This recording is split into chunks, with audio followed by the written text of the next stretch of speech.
మీరు ఈ railway line వేసి తెలంగాణ నుంచి వెళ్ళి ఖనిజ సంపద కొట్టుకుపోయి మళ్ళీ గుజరాత్ పట్టుకపోతారా అనేదే నా భయం. ఎందుకంటానంటే ఇవాళ ఇదే బెల్లడిలా, ఇదే జైపూరు, ఛత్తీస్గఢ్, ఒరిస్సా నుండి వచ్చేటువంటి ఖనిజ సంపద విశాఖపట్నం పోయి విశాఖపట్నం స్టీల్ ప్లాంట్కి ఇచ్చి అక్కడి నుంచి వెళ్ళి రైల్వే లైన్ల ద్వారా అటు ఎక్కడ అవసరం ఉంటే అక్కడ ఆ కంపెనీలందరూ మీకు తెలుసు, సేల్ ఒకటి, వైజాగ్ స్టీల్ ఒకటి, ఎన్ఎండిసిది ఒకటి, జిందాల్ ఒకటి, టాటాది ఒకటి, మిట్టల్, అర్సెల్, నిప్పన్, ఇవి పెద్ద పెద్ద ఉక్కు కర్మాగారాలు మన దేశంలో ఉన్నాయి. మరి వీటికి అక్కడి నుంచి విశాఖపట్నం దగ్గర నుంచి వెళ్ళి పంపిస్తారు.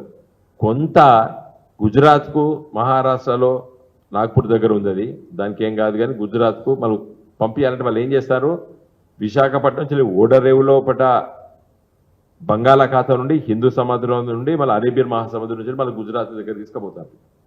కిందికెళ్ళి మీదకి తిరుగుతారు.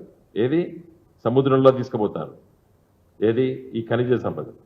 ఇంకా రేపు చక్కగా సీదా తీసుకుపోవచ్చు. ఏది బల్లడిలా, జైపూరు, మల్కన్గిరి, భద్రాచలం రోడ్డు, కొత్తగూడెము, డోర్నకలు, కాజీపేట, వారద అట్లా జరపట్టుకపోవచ్చు నాకు.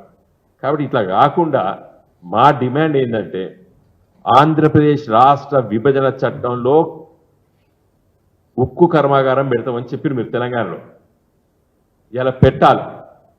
ఎందుకు పెట్టాలో మీకు క్లుప్తంగా వివరిస్తా. 2017లో ఇదే మోడీ గారి ప్రభుత్వం, మోడీ గారి నాయకత్వాన్ని జాతీయ నేషనల్ స్టీల్ పాలసీ ప్రకటించారు 2017లో.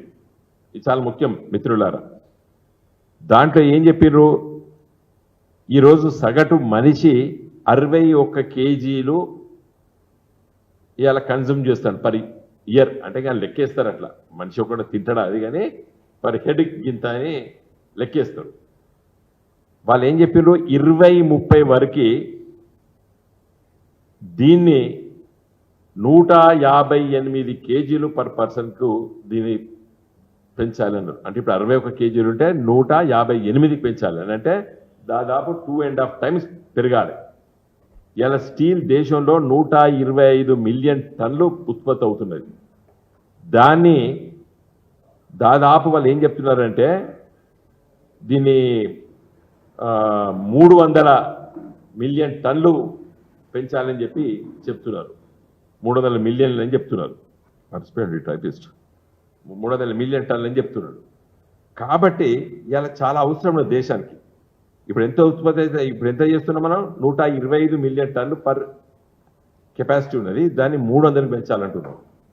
కాబట్టి ఇంత సమీపాన ఉన్నటువంటి ఖనిజ సంపద, తెలంగాణ బయ్యారంలో ఉన్నటువంటి ఖనిజ సంపద నాణ్యతతో లేకున్నప్పటికీ కూడా పెల్లెట్స్ రూపంలో వస్తుంది. అంటే అదొక 10 కిలోలు అది కలిపితే 1 కిలో ఇది కలపచ్చు, నాణ్యత లేనిది. అది ప్రపంచవ్యాప్తంగా జరిగే పనే అది. కాబట్టి ఇది పెట్టాలని చెప్పి మేము డిమాండ్ చేస్తున్నాం.